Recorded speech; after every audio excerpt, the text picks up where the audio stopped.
Ladies and gentlemen, in presenting the science of phrenology to you tonight, I make one request, and hope you will grant it as a personal favor to me, that is, that you will dismiss from your minds everything that you ever heard about phrenology and listen to my argument with your minds freed from the prejudices, favorable or unfavorable, that may have been created by other lecturers upon the subject. For this reason, there are, I regret to say, in our country, a class of men lecturing upon phrenology, who have never mastered even the rudiments of the science, who have merely learned the location and nomenclature of the organs of the brain, and who, by flattery and cheap wit, degrade this noble science to the level of mere bumpology, until the average good citizen who has never investigated the subject has come to look upon the term phrenologist as signifying one who goes about over the country feeling the bumps on the heads of those who consult him, looking for hills and hollows, depressions and ridges of the cranium, and predicating thereon a delineation of character. It is my happy privilege tonight to disabuse your minds of this conception, and to present phrenology in its true light. And I bespeak from you the thoughtful consideration which an honest man may demand from honest thinking men and women in the investigation of a practical science. I am always able to recognize in my audience three classes of persons. I can tell them by their phrenological appearances whenever they are before me.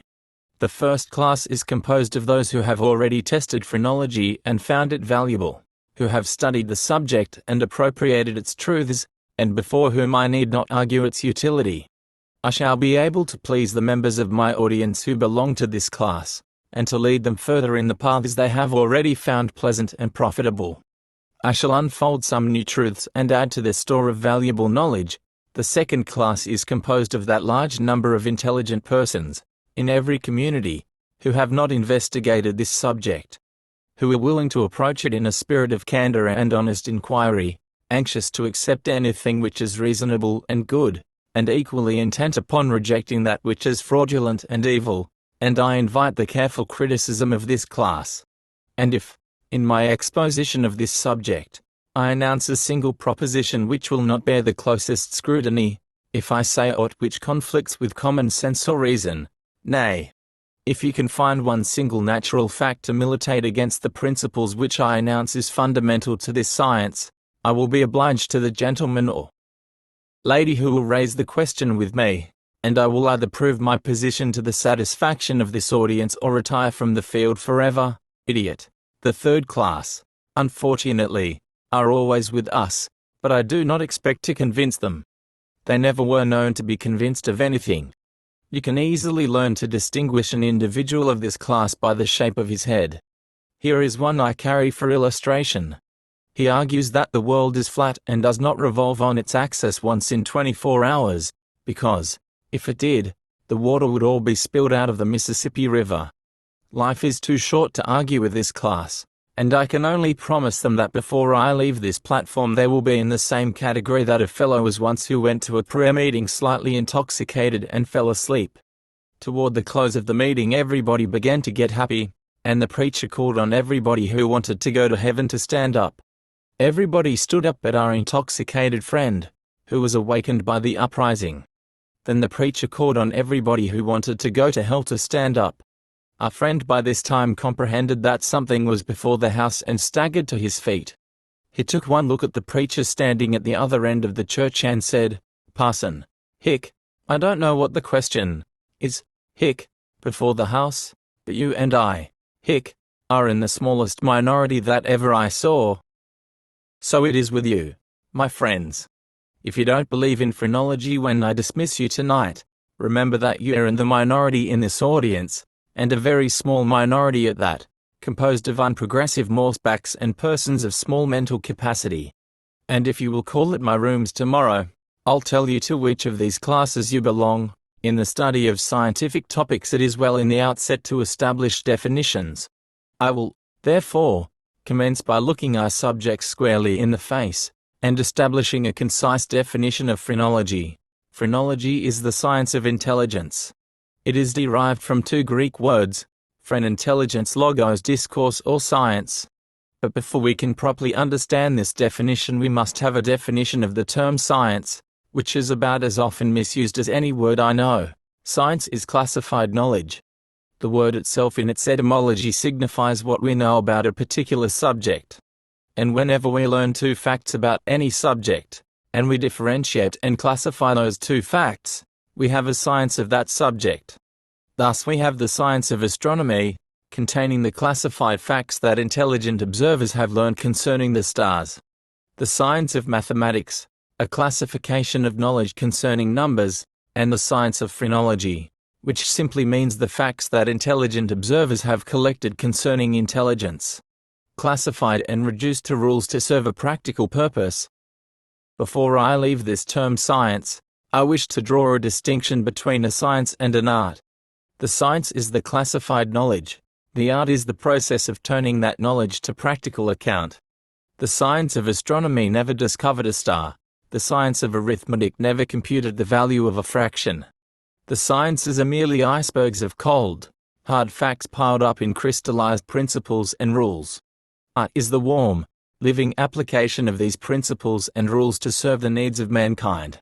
The art of astronomy, with the assistance of its handmaiden, the art of mathematics, astounds the world with its achievements, and holds in one hand the balances with which it weighs the sun, and in the other the chain with which it surveys the distance to the Pleiades. So with the science and art of phrenology. The science is as absolute as mathematics. In its principles there are no fallacies. To its rules there are absolutely no exceptions. The art of phrenology, on the other hand, is estimative, and the results of its application will depend on the graces, the gifts and the abilities of him who seeks to apply it.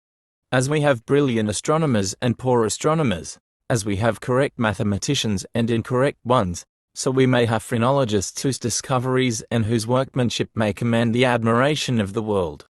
Those whose talents are of the order of mediocrity, and those who blunder on all occasions.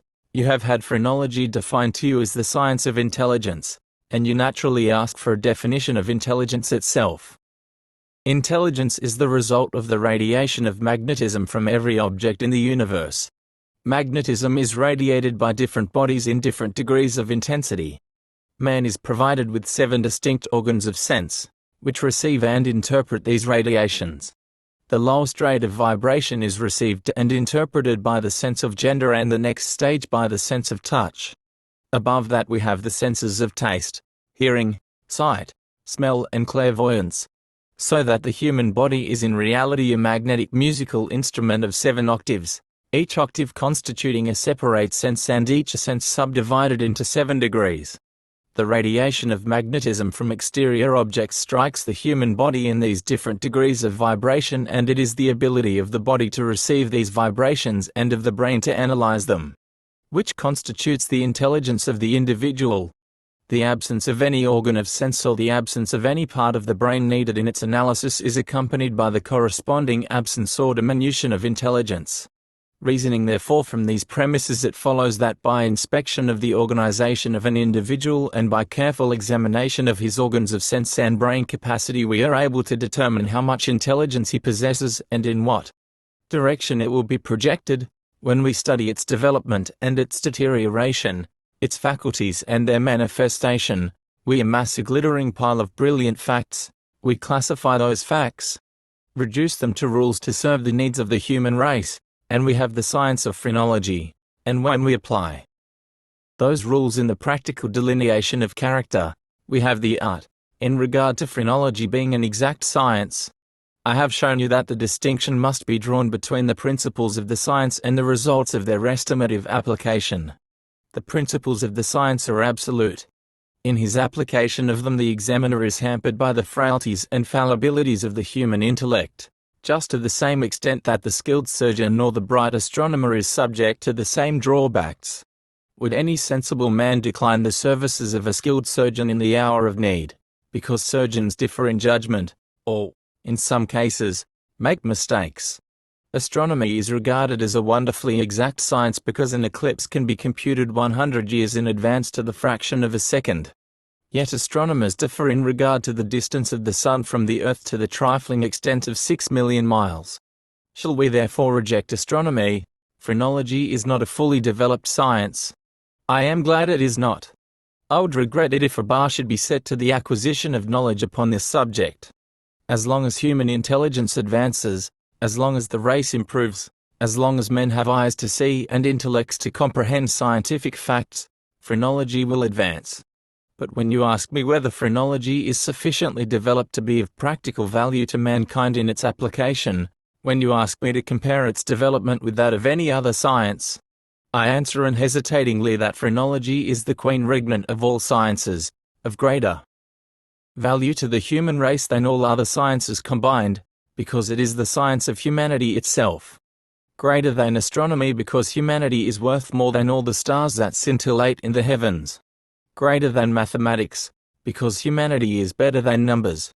Greater than geology and zoology, as humanity is above the rocks and animals. Greater than theology, because it teaches man to know himself, instead of presumptively speculating upon gods and dogmas. Greater than all combined because phrenology bears upon her resplendent crown the jewels of knowledge, virtue, morality, culture, temperance, wealth and progress, and is pregnant with possibilities of good, beyond the present comprehension of the human imagination. And when you ask me if phrenology is developed in the number of practical facts at her command, I answer, that for every principle and rule of mathematics that are serviceable, I will give you 2 in phrenology. For every discovery in geology, I will give you 4 in the domain of the mind. For every fact in zoology, entomology or botany that has been of value, I will give you 6 in the science of humanity. Then you may begin to comprehend the appeal which phrenology makes tonight to your selfish interests.